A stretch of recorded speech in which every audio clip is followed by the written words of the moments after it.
माय माऊली नमस्कार.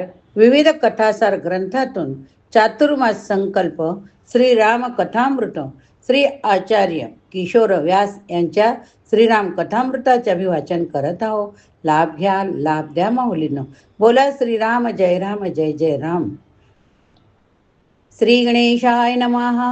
श्री सरस्वते नमः. श्री कुलदेवताय नमः. श्री रामचंद्राय नमः. आज आपण विविध रामक्षेत्रात रामकथात अंतर्विरोध बघूया. या विविध रामकथांमध्ये स्वाभाविकपणे अनेक प्रकारचे अंतर निर्माण झालेले दिसते. फक्त काही उदाहरण देतो, म्हणजे वाल्मिकीच्या रामकथेचे चिंतन करायला पर्याय नाही आपल्या लक्षात येईल. सर्व संतांनी आपापल्या परीने गायलेल्या रामकथामध्ये अनेक मतभेद आपल्याला दिसून येतात. गोस्वामी तुलसीदासाच्या रामायणातला केवळ प्रसंग अतिशय बहारदार आणि सुंदर प्रसंग आहे केवट, पण अध्यात्म रामायणामध्ये तो प्रसंग एका वेगळ्या ठिकाणी आहे. भगवंताला गंगा पार करायची आहे आणि नौका नाही. भगवान त्या नावाड्याला बोलवतात आणि गंगा पार करण्यासाठी नौका देण्याची विनंती करतात.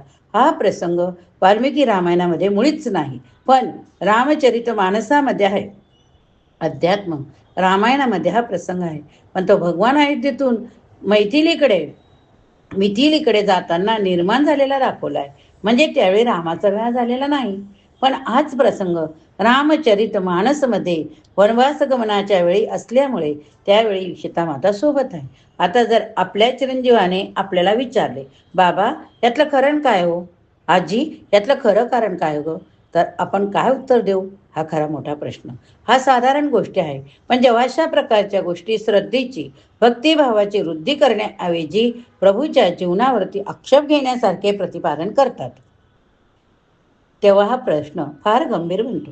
काही लोकांना हेतुपूर्वक लोकांच्या अंतकरणामध्ये असलेल्या भगवान रामचंद्राच्या श्रीमूर्तीविषयी श्रद्धा तोडणे हे मनात ठेवून करायचे वाटते.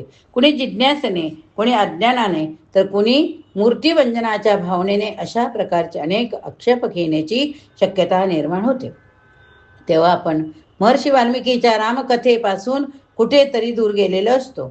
अशा प्रकारची चर्चा ज्या ज्या ठिकाणी होईल त्या त्या ठिकाणी आपणा सर्वांना एकमात्र प्रमाणभूत रामकथा म्हणून महर्षी वाल्मिकीचीच रामकथा पुढे ठेवावी लागेल. आपण जोपर्यंत महर्षी वाल्मिकीच्या रामकथेचा आधार घेत नाही तोपर्यंत आपणाला या सगळ्या प्रश्नांच्या चक्रव्यूहातून बाहेर पडता येत नाही. भावार्थ रामायणामध्ये केलेले वर्णन किंवा रामचरित मानसमध्ये केलेली चरित्र वर्णने वाचून पुढच्या पिढीतील एखादा तरुण किंवा बाल म्हणू शकेल की हे कादंबरीतले वर्णन वाटते आहे. ज्याप्रमाणे एखादे काव्य लिहिले जाते किंवा एखादी कादंबरी लिहिली जाते त्याप्रमाणे महर्षी वाल्मिकींनी किंवा रामकथेवर लेखन करणाऱ्या लोकांनी आपापल्या प्रतिमेने किंवा कल्पनेने लिहिले असावे. अशा प्रकारे रामचंद्रासारखे ऐतिहासिक व्यक्तिमत्व कुठलेही नसावेच. अशा प्रकारची भावना पुढच्या पिढीच्या अंतकरणात जर निर्माण झाली तर त्याला आपण जबाबदार ठरू, पण आपणही काही उत्तर देऊ शकत नाही. याचे कारण आपले अजून वाल्मिकी रामायणाबद्दल मत ठाम झालेले नसते. सर्व संतांच्या रामकथा मी स्वीकारतो, सर्व संतांच्या उल्लेखाबद्दल मी परिपूर्ण आदर बाळगतो, परंतु महर्षी वाल्मिकींची रामकथा हा मूळ आधार धरल्याशिवाय रामायणातल्या सगळ्या प्रश्नांची उत्तरं देताच येत नाहीत. हेही मला ग्रहणे प्रतिपादन करायचं वाटते. महर्षी वाल्मिकीच्या रामकथेकडे आपण जेव्हा वळतो तेव्हा खरोखर प्रभू रामाचे एक ऐतिहासिक सुंदर परिपूर्ण आदर्श अशा प्रकारचे जीवन आपल्या समोर येते. वाल्मिकींचा राम मानव आहे बघूया चला. सर्व लोकांची अशी धारणा आहे की भगवान श्रीराम जेव्हा मैथिलीकडे निघाले होते तेव्हा त्यांच्या चरणधुलीच्या स्पर्शाने शिळा होऊन पडलेल्या अहिलेला पुन्हा नारी रूप प्राप्त झाले. समर्थांनी मनाच्या श्लोकात अहिल्या शिळा राघवे मुक्त केली असे म्हटले आहे. आपल्या सर्वांना असे वाटते आणि आपण श्रद्धेने खरे मानतो. मी पण तेच मानतो. पण पुढच्या पिढीतल्या एखाद्या तरुणाने विचारले, बाबा हे कसं शक्य आहे, आजी हे कसं शक्य ग, तेव्हा या चमत्काराचे आपण कसे समर्थन करणार? आता या प्रश्नाच्या उत्तरासाठी महर्षी वाल्मिकीच्या रामकथेकडे बघा. एखादा पाषाण पडलेला होता आणि त्या पाषाणाची एकदम स्त्री झाली असे वर्णन केलेले नाही. महर्षींच्या रामकथेमध्ये या चमत्कारांना स्थान नाही. त्यांनी नेमके काय म्हटले हे आपण नंतर कथेच्या ओघात बघूया. सेतुबंधन करताना एका दगडावरती रा लिहिले आणि दुसऱ्या दगडावरती म लिहिले. मग वानराने पाण्यात टाकलेले दगड आपोआप चिकटत गेले. त्यातून सेतुबंधन झाले असे काही रामकथेमध्ये वर्णन आहे. आता पुढच्या पिढीतला एखादा मुलगा साशंक होऊन याकडे बघेल, हे स्वाभाविक आहे. आता महर्षी वाल्मिकीच्या रामकथेतील सेतुबंधनाचे वर्णन आपण वाचा, म्हणजे आपल्या लक्षात येईल की सेतू बांधताना किती इंजिनियर्स त्या ठिकाणी खपत होते, ते त्या ठिकाणी किती यंत्राचा वापर करत होते, हे सर्व वाल्मिकी वर्णन करतात. यंत्रे परिवहंतीच, तोफा डागून डोंगर फोडावेत, क्रेन्ससारख्या यंत्राने ते मोठमोठाले पाषाण उचलावेत, हे सगळे वर्णन वाल्मिकी करतात. दगड पाण्यावर तरंगावेत म्हणून लाकडी ओणक्याचा वापर शक्य आहे. वाल्मिकीची भूमिका चमत्काराची नाही किंवा आक्षेपाची पण नाही. वाल्मिकी रामायणात सर्वत्र प्रभू रामचंद्राने मानवीय मर्यादेचे पालन केलेले दिसते. म्हणून जोपर्यंत आपण वाल्मिकीची रामकथा प्रमाणभूत मानून चालत नाही, तोपर्यंत रामकथेबद्दलच्या सगळ्या प्रश्नांचा छडा आपल्याला लावता येत नाही. म्हणून एक स्वच्छ भूमिका मी आधीपासून घेऊन चाललो की भगवंताच्या भक्तीबद्दल भाववृद्धी करता, वैराग्याच्या संवर्धनाकरता ज्या ज्या संतांनी निरनिराळ्या ठिकाणी जे जे सांगितले ते सगळे मला ग्राह्य होय. पण ज्यावेळी एखादी जिज्ञासा निर्माण होते, चर्चेचा प्रश्न निर्माण होतो, प्रश्नाची उत्तरं द्यावी लागतात आणि ऐतिहासिक स्वरूपामध्ये भगवान रामचंद्राचे वर्णन करायचे असते, तेव्हा आपल्याला महर्षी वाल्मिकीचाच आधार घ्यावा लागेल. अन्य रामकथामध्ये आपल्याला रामाचे भगवत रूप किंवा अवतारीत्व दिसते. महर्षी वाल्मिकीच्या रामकथेमध्ये रामाचे नररूप दिसते. नरकरणी करे तो नर का नारायण हो जाय, हे संपूर्ण सूत्र आपल्याला वाल्मिकी रामायणामध्ये उपलब्ध होते. भगवान श्री रामचंद्र आधीपासून मनुष्य रूपात वावरले. मनुष्यातल्या सगळ्या उणिवा, मनुष्याच्या सगळ्या मर्यादा स्वीकारून त्यांनी आपली विलक्षण लीला केली. आणि आश्चर्याची गोष्ट आहे की रावणाच्या वधानंतर जेव्हा सगळ्या देवांनी येऊन सांगितले, आहा हा हा, आपण साक्षात परब्रह्म नारायण आहात, साक्षात परमेश्वर आहात, तेव्हा 87 दिवसाच्या युद्धानंतर अतिशय थकलेल्या अवस्थेत भगवान रामचंद्राने सांगितलं, काय सांगितलं? आत्मानं मानुषम मन्ये रामम दशरथात्मजम. तुम्ही मला काय म्हणता, त्याच्याशी माझा काय संबंध नाही. मी मनुष्य असून दशरथाचा पुत्र आहे.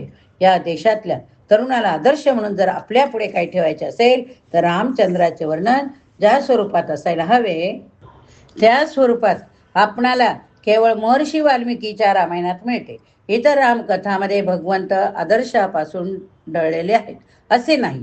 भगवान आदर्शच आहेत, परंतु एखादा तरुण असे म्हणू शकतो की ते देव होते म्हणून त्यांना हे शक्य झाले, आम्ही कुठे देव आहोत, त्यामुळे आम्हाला असे वागणे शक्य नाही. महर्षी रामकथा ही मानवीय रामकथा, ती एका पराक्रमी पुरुषाची कथा आहे. मनुष्यामध्ये असलेल्या गुणांच्या सर्वोच्च प्रकर्षणाची कथा म्हणून वाल्मिकीच्या रामकथेला महत्व आहे. ज्यावेळी एखादा पुरुष मनुष्य भगवान रामचंद्राबद्दल काही आक्षेपार्ह प्रश्न विचारेल, तेव्हा तो प्रसंग महर्षी वाल्मिकीच्या रामायणात कुठे आहे हा प्रश्न विचारा. विविध संतांनी त्यांच्या त्यांच्या भावनावस्थेमध्ये किंवा समाधी अवस्थेमध्ये त्यांना जे गवसले ते लिहिले. त्यांनी जे जे लिहिले ते सत्यच आहे, पण ते कुणा करता? ज्यांच्या अंतःकरणात श्रद्धा आहे त्यांचा प्रश्नच नाही. पण आपली पुढची पिढी इतकी श्रद्धावान असेल असे गृहीत धरता येत नाही. भक्ताच्या मनात शंका नसेल, पण एखाद्या चिमुकल्या मुलाने शंका घेतली तर वाल्मिकीची रामकथा आवश्यक आहे. सुग्रीव, हनुमान हे तर वानर होते, मग त्यांना बोलता कसे येते असा प्रश्न तरुण पिढीने विचारल्यास तुम्ही काय उत्तर द्याल?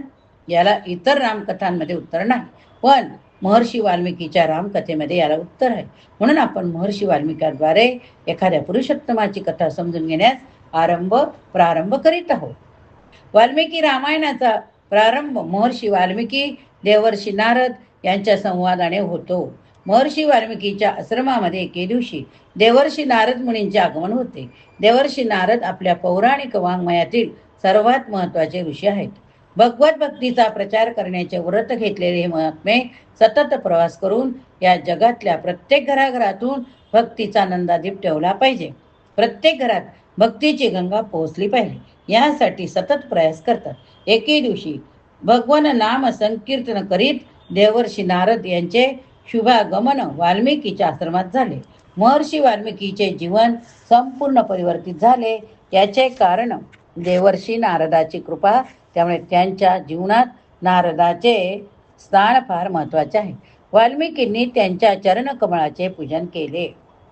आता बघूया महर्षी वाल्मिकी चरित्र। महर्षी वाल्मिकी मुळात प्रचेताचे पुत्र आहेत, पण बालपणापासून संगतीने हा मुलगा बिघडला। एकदा बिघडला तो फार का बिघडतच गेला। महर्षी वाल्मिकीचे मूळ नाव काय हो? रत्नाकर। दस्यू म्हणजे रत्नाकर, डाकू। लहानपणापासून लागलेल्या वाईट सवयी मोठेपणी कुसंगतीमुळे दृढावत गेल्या। रत्नाकराचे सगळे जीवन केवळ वाटमाऱ्या करण्याचे जीवन झाले। तो विवाहित आहे, तो कुटुंबाचे भरण पोषण करत आहे, पण त्याकरिता सगळ्या प्रकारचा कुकर्माचा आश्रय त्याने घेतला। त्या काही लोक पायी प्रवास करीत, ज्यांच्याकडे थोडी सुबत्ता असेल ते बैलगाडीतून प्रवास करीत। अनेकदा व्यापारी लोकांना प्रवास करताना आपले सगळे साहित्य घेऊन गाड्यांच्या मधून जावे लागे आणि प्रवास खूप लांबचा असे। रस्त्यामध्ये खूप मोठमोठे जंगल असत। रत्नाकराने या जंगलामधून जाणाऱ्या व्यापारी लोकांना लुटावं, मारावं, छळावं करून त्यांची संपत्ती काढून घ्यावी आणि आपला उदरनिर्वाह करावा। अशा प्रकारचे या रत्नाकरचे जीवन। सगळ्या गोष्टी त्याच्या खाण्यापिण्यात, लोकांना लुटण्यात, ठार मारण्यात त्यांना पुरुषार्थ वाटतो। अनेक वर्ष त्याचा व्यवसाय सुरू होता। एके दिवशीची गोष्ट आहे हो। हा रत्नाकर आपल्या मार्गामध्ये उभा आहे। एखादे सावज मिळते का हे त्याला बघायचे। त्याने पाहिले की समोरून एक मुनी येत आहे। त्याच्या मुखामध्ये काहीतरी गीत आहे। कोणते गीत? श्रीमन नारायण नारायण नारायण, श्रीमन नारायण नारायण नारायण, श्रीमन नारायण नारायण नारायण। भगवंताच्या नामसंकीर्तनामध्ये रंगलेले देवर्षी नारद मुनी पाहून रत्नाकर झाडीतून बाहेर आला। त्याच्या हातामध्ये शस्त्र आहे। देवर्षी नारद पुढे पुढे येतच राहिले। आता ते अगदी थोड्या अंतरावर आहे। रत्नाकर मोठे आश्चर्य वाटले। देवर्षी नारदाच्या चेहऱ्यावरची रेषा सुद्धा बदलली नाही, घाबरले सुद्धा नाही। आतापर्यंत त्याला पाहिल्यानंतर लोकांच्या दोनच प्रकारच्या प्रतिक्रिया होत्या। एखाद्याला जर आपल्या शक्तीचा भरोसा नसेल तर त्याने रत्नाकरावरती प्रहार करायचा किंवा प्रतिकार करायचा प्रयत्न करणे, अथवा घाबरून पळून जाणे। पलायन किंवा प्रतिकार या दोनच गोष्टी त्याने आतापर्यंत पाहिल्या होत्या। त्याच्यासमोर प्रशांत अवस्थेमध्ये जसेच्या तसे उभे राहणे हे आतापर्यंत कधी कुणाच्या बाबतीत घडलेले नव्हते। त्याला वाटले हा गोसाडा काय विचित्र आहे, त्याला भीती पण वाटत नाही। देवर्षी नारदांना त्याने दरडावून विचारले, कोण आहे? देवर्षी नारद अत्यंत प्रेमाने उत्तर दिले, जगाचे संचालन करणाऱ्या त्या श्रीहरीचा मी दास आहे। त्यावर रत्नाकर काय म्हणाला, तुझ्याकडे काय असेल ते बऱ्या बोलाने येथे काढून ठेव। देवर्षी नारद म्हणाले, बाबा माझ्याकडे फक्त ही एक विणा आहे, तुला हवी असेल तर तू घे आणि तू पण माझ्यासारखे संकीर्तन करायला लाग। इतक्या शांतपणे हा मुनी माझ्याशी बोलतो आहे याचे रत्नाकरला आणखी आश्चर्य वाटले।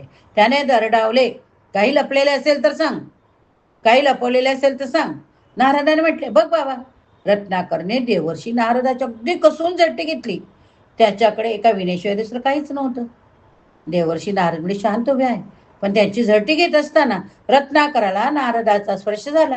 एक गोष्ट लक्षात ठेवा की संतांचा स्पर्श जीवनातल्या पापाचा नाश करतो। म्हणूनच सकारात्मक जर आपण राहिलो आणि आपण चांगली संगत धरली तर आपल्या जीवनातल्या पापांचा नाश होतो। श्रीमद भागवतामध्ये एक कथा आहे। भगवती गंगा मातेने स्वर्गातून भूमंडलावर येताना भगीरथाला 2 प्रश्न विचारले होते। भगीरथा, माझा वेग अत्यंत त्वरित असेल तेव्हा मला कोण धारण करेल? भगीरथ म्हणाला, आई भगवान महादेव तुला धारण करतील। भगवती गंगेने आणखी एक प्रश्न विचारला, भगीरथा, मी या भूमंडलावरती येईन, दूरदूरचे लोक येऊन माझ्यामध्ये स्नान करतील आणि माझ्यामध्ये स्नान केल्यानंतर त्यांची पातके मला धुवावे लागतील। त्यांची पातकं जर नष्ट होतील पण ती पातकं माझ्यात साठतील, त्या पापाचा नाश कोण करणार? आणि भगीरथाने उत्तर दिले, आई ज्याप्रमाणे सामान्य भाविक लोक येऊन तुझ्यामध्ये स्नान करतील त्याप्रमाणे अत्यंत श्रेष्ठ संत महात्मे येऊन तुझ्या प्रवाहामध्ये स्नान करतील. आणि ज्या क्षणी संताचा स्पर्श तुझ्या प्रवाहाला होईल त्या क्षणी तुझ्यामध्ये साठलेले संपूर्ण पातक जळून नष्ट होईल. जगातील पातक धुण्याचे काम गंगा माता करते, पण गंगा मातेमध्ये साठवलेल्या पापांना नाश करायचे काम संतांच्यामुळे होते. आणि म्हणून संतांच्या जीवनात 3 गोष्टी आपणास साकारलेल्या दिसतात. कुठल्या 3 गोष्टी त्या आपण पुढच्या भागात बघूया. या ठिकाणी हा भाग संपला. माऊलींना बोला श्रीराम जय राम जय जय राम, श्रीराम जय राम जय जय राम. श्रवण केले असेल तर जय श्रीराम लिहायला विसरू नका बरं का.